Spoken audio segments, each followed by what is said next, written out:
The visitation room is cold.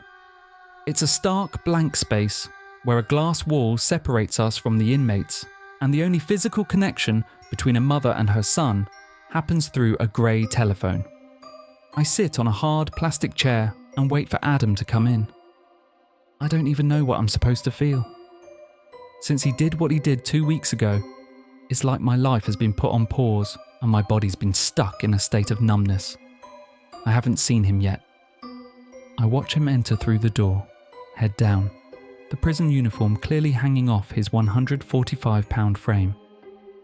A tall, intimidating officer escorts him to the seat and stands guard behind him. Through the glass, I stare at him, but he doesn't look up right away.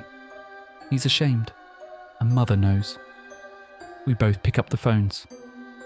"Hi, son," I begin, keeping my voice neutral. "How are they treating you here?" "It's okay, Mum," he replies.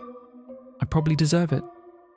His answer catches me off guard, and we sit in silence for a few moments. "I don't understand why you did it," I say, my control slipping as tears begin to well up in my eyes. "But I'll always love you. You're still my son." As soon as I finish speaking, he drops the phone, buries his head in his hands, and begins to sob uncontrollably, like he did when he was 10. Then he picks the phone up again. "Those kids I killed at school, Mum," he begins.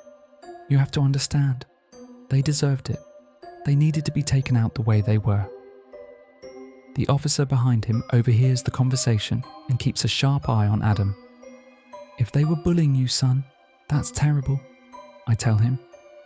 "But that doesn't mean they deserve to die, and—" "They weren't bullying me," he yells, cutting me off, his outburst drawing the attention of nearby inmates and visitors. The guard steps in, grabbing him by the shoulder. "That's enough, Adam. Time to go." "Mom," he whispers through the line before he's dragged out of the room. "You need to look into the glove compartment." I walk out of the room, dazed. Was my son paranoid, hallucinating? I storm out of the facility and get in my car. The long drive back to the city is a blur. My mind spins. How didn't I see this? How could I not have known what he could do? As a single mum, always tired from work, he just seemed like a quiet, geeky teen. What snaps me back to reality is noticing a car that has been behind me since I left the prison. A black vehicle, driven by a clean-shaven, military-looking man in dark glasses, follows me. He looks eerily familiar to the guard from the visitation room. I take several random turns and he stays on my tail. I pull into my neighbourhood store. He parks at a distance, still in view. I rush in, grab what I need and get in line, still trying to make sense of what the hell is happening. Why is he following me?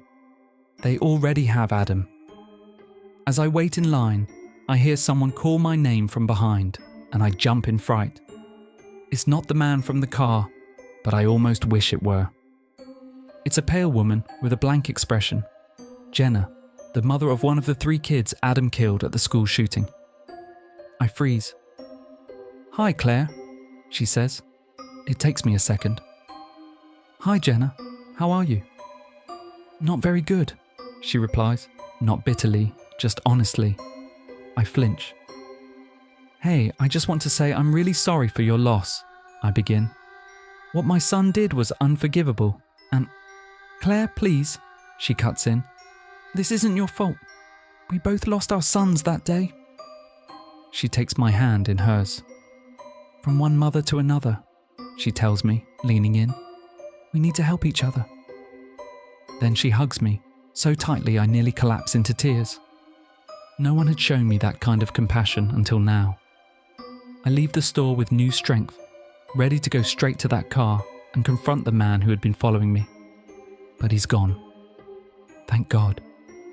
I get in my car, and as I'm ready to get home, I remember Adam's words and I check the glove compartment. There's nothing unusual in there except for a small metallic device, a flash drive. Back home, I go straight to my laptop.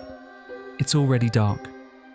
I know exactly why Adam would have hidden the USB drive in the car. His room, computers, phone, and even video game were all seized and searched the day after the events. Even my own laptop was taken. I had to get a new one from work. What I don't know is what he needed to hide. My hands shake as I plug it in and open a folder full of images. They're photos of the 3 kids who died, mostly candid shots, capturing them in normal moments at school. The same 3 always appeared, 2 boys and 1 girl. The pictures, likely taken on Adam's phone, showed them eating lunch, walking home, studying at the library. Just ordinary stuff. Was Adam stalking them? They didn't look like bullies. Then the photos start to get weird. One of the boys kissing a girl. Someone else, not from the 3, behind the football field. Holding hands. Private. Then suddenly, one set in a bleak concrete space.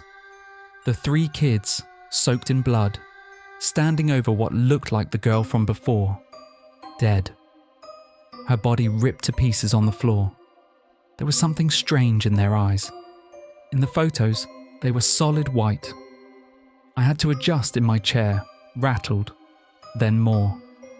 The trio luring people, a janitor, an old woman, another child. The last pictures in the folder showed them emerging from an alley, shirt stained red, those blank glowing eyes again.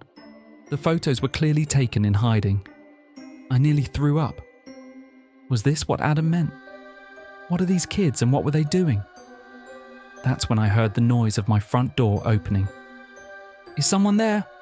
I called out from my room. Only Adam and I lived here. I had no idea who it could be. I get no answer, and the thought that it might be the man in the black car sent a chill down my spine. I walked slowly down the hallway. "I just called the police, so whoever you are, leave now," I shouted, bluffing. My phone was in the kitchen. When I reached the hallway, I saw a figure standing still at the front door. It was Jenna, the mother of one of Adam's victims, one of the kids in the photos. "Jenna?" I asked, confused. "Do you need something?" Her face was blank, robotic, emotionless. She took a few steps toward me. "I don't know what Adam told you or what he left behind as evidence," she said, voice flat. "But I can't let you keep it." Then her eyes turned white, just like the 3 kids in the picture, and my body, desperate to run, couldn't move. It just stood there, every muscle in me locked tight in the same position it was when her eyes changed. Even my eyelids stopped working. I couldn't blink. I felt like a statue, except for my heartbeat, which had gone completely wild. Jenna walked slowly, savouring my frozen panic. "Don't even try, Claire," she said with a grin, now just 5 feet away. "Humans are such pathetic creatures." She raised her hands, and her fingers began to shift, turning into blades, thick and gleaming like solid steel. That's when I heard the gunshots, multiple and quick. If I could, I would have closed my eyes shut, but I saw Jenna collapse in front of me, riddled with bullets. The man from the black car, the same guard who had stood with Adam, was behind her, holding a gun, his eyes locked on her body. He must have fired 6 rounds because Jenna was lying in a pool of blood. He stepped closer, still aiming at her head. "Don't do this, please. I'll stay still," she begged. But he pulled the trigger one last time. That's when my body unfroze and I collapsed to the floor, gasping for air, sobbing uncontrollably. The man knelt beside me and placed a hand on my shoulder, gently. "Miss Claire?" he said carefully. "I know this is a lot to process, but you're not safe here. What your son uncovered, it's not from this world."